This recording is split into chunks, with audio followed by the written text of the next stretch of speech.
मुझे लगता है हिंदुस्तान का झंडा तो एक ही है। रोज रोज नया झंडा कौन सा चढ़ाने के लिए दिमाग में बात रख रहे हैं? कौन सा नया झंडा चढ़ाना चाहते हैं रोज ही? मुझे लगता है यहाँ पे 135 मंदिर है सुंजवा में, आके कोई आके देखे तो सही, कोई मिलो तो सही। हर साल यहाँ पे पूजा होती है। यहाँ की सिविल सोसाइटी ये कतई बर्दाश्त नहीं करेगी कि कोई बीजेपी का अनासर और कोई नेशनल कॉन्फ्रेंस का अनासर आके आपस में अपनी सियासत यहाँ पे करे। अलायंस अभी लद्दाख में हुआ है तो ये क्या है? कल का इंसिडेंट और आने वाले इलेक्शन का मेन फंडा जो है ये क्लियर हो रहा है ना सामने आपके। भारतीय जनता युवा मोर्चा के कल प्रदर्शन के बाद हालात तनावपूर्ण हुए थे भटिंडी में, और उन्हीं हालातों को समझने के लिए और यहाँ के युवाओं से बातचीत करने के लिए आज पुलिस के कुछ अधिकारी आए थे। मेरे साथ इस वक्त जम्मू कश्मीर अपनी पार्टी के नेता शबीर कोहली हैं। आइए इनसे जानते हैं कल क्या हुआ और आज क्या हुआ। कोहली साहब, आज पुलिस के आला अधिकारी आए थे, आपकी उनसे बातचीत हुई, क्या कहा उन्होंने? देखें, कल का जो इंसिडेंट यहाँ पे भटिंडी में हुआ ये 5-10 दिन 15 दिन पहले भी हुआ था, उससे पहले भी हुआ था। तो कहने का मतलब ये है कि एडमिनिस्ट्रेशन ने पूरी यहाँ पे आके जितना भी अपना कार्रवाई थी जो इनके हक में था वो किया, और आज भी SHO से लेके DSP SDPO से लेके सारे यहाँ पे आए। उन्होंने अच्छे तरीके से यहाँ पे लोगों को लोकल सोसाइटी जो है और यूथ सोसाइटी जो भटिंडी की है यहाँ पे आके उन्होंने बड़े अच्छे से बात की। और कल का जो भी इंसिडेंट हुआ, चाहे वो भारतीय जनता पार्टी के कोई कार्यकर्ता थे या कुछ सुनने में आ रहा है कि, और हमने देखा भी कि नेशनल कॉन्फ्रेंस के भी कोई 2-4 लीडर यहाँ पे यहाँ छोटे कोई कार्यकर्ता थे। हमें पहली बात तो ये है कि हमें ना कोई बीजेपी से लेना देना है, ना कोई नेशनल कॉन्फ्रेंस से लेना देना है। यहाँ पे रही फारूक अब्दुल्ला का यहाँ पे घर है या कुछ भी है, हमें उससे कोई लेना देना नहीं है। हम यहाँ भटिंडी के बाशिंदे हैं, यूथ हैं। यहाँ की सिविल सोसाइटी ये कतई बर्दाश्त नहीं करेगी कि कोई बीजेपी का अनासर और कोई नेशनल कॉन्फ्रेंस का अनासर आके आपस में अपनी सियासत यहाँ पे करे, तो यहाँ पे लोकल सोसाइटी को आके नुकसान पहुँचाए और उनके भाईचारे में प्रॉब्लम क्रिएट करे, तो वो बर्दाश्त से बाहर है। और दूसरा नंबर ये कि एडमिनिस्ट्रेशन ने काफ़ी अच्छा रोल प्ले किया। ये हमारी खुद की यहाँ पे यूथ जो थी उनके साथ थी, उनको यहाँ पे कंट्रोल करके उनको अरेस्ट करवाया, जो भी करवाया वो बड़ा अच्छा हुआ, यहाँ पे ठीक हुआ।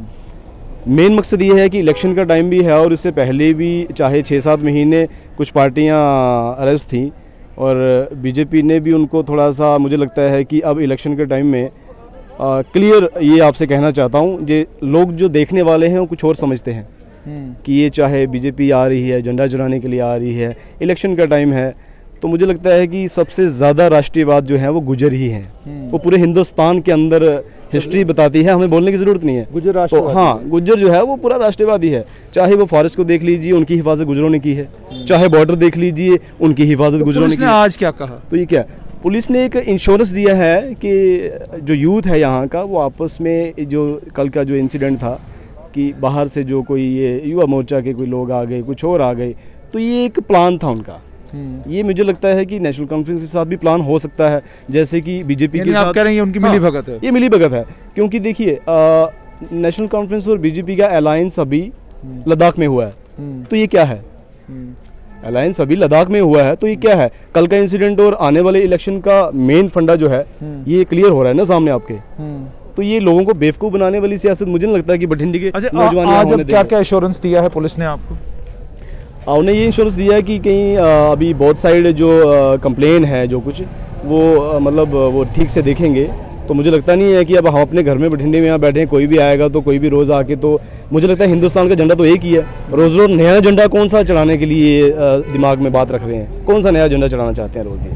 अच्छा, चढ़ाना चाहते हैं तो फारूकुल्लाह के घर पे कश्मीर में जाना चाहिए ना उनको। अगर उनसे कोई प्रॉब्लम है वहाँ जाना चाहिए। यहाँ लोग रह रहे हैं, आराम से रह रहे हैं, हमें कोई प्रॉब्लम नहीं है, हम रोज़ झंडा चढ़ाएंगे। जब से आप भटिंडी में रह रहे हैं तब से आज तक कितनी बार ऐसा हुआ? मुझे लगता है कि जब से ये सियासत के लोग जो अरेस्ट हुए हैं उसके बाद ही ये थोड़ी बातें सामने आ रही हैं। इससे पहले कभी किसी समय पहले कभी कोई कुछ नहीं हुआ। 47 से यहाँ तक चारों कौमें यहाँ पे हिंदू मुस्लिम ब्राह्मण हैं, ऊपर ब्राह्मण चाटा है। बाहर ये परसेप्शन है कि यहाँ एक समुदाय के लोग रहते हैं। नहीं, मुझे लगता है कि उनके दिमाग में ये जो बीजेपी का प्रोपोगंडा या किसी और का एक प्रॉपरली एक प्लान बना के उनको शो किया जाता है। मुझे लगता है यहाँ पे 135 मंदिर है सुंजवा में, आके कोई आके देखे तो सही, कोई मिलो तो सही। हर साल यहाँ पे पूजा होती है, वो अपना काम करते हैं। मंदिर हैं, गुरुद्वारे हैं, लोग अपनी पूजा करते हैं, मस्जिदें हैं, ईद की नमाज़ पढ़ते हैं, मिल बांध के रह रहे हैं। कौन कह रहा है? उन बेवकूफ़ों को उनकी जाहिलियत जो है वो यहीं से नज़र आ रही है कि हमारे भटिंडी के अंदर कम से कम 100 मंदिर होंगे। बेवकूफ़ों को पता नहीं है आ जाते हैं बैठ के वहाँ पे हेडक्वार्टर में, वहाँ पे बातें करते हैं बड़ी बड़ी। यहाँ पे आए, उनको बताइए तो सही हम है क्या यहाँ पे। तो आपने साफ तौर पर भटिंडी के लोगों की बात सुन ली कि इनका ये कहना है कि एक समुदाय नहीं, कई समुदाय यहाँ पर रहते हैं, यहाँ मंदिर भी हैं, गुरुद्वारे भी हैं, मस्जिदें भी हैं, लेकिन एक समुदाय के साथ इस पूरी भटिंडी को पेंट करना और उसके बाद अपनी राजनीति चमकाने के लिए यहाँ आना किसी भी तरीके से सही नहीं है, ऐसा कहना है भटिंडी के नागरिकों का।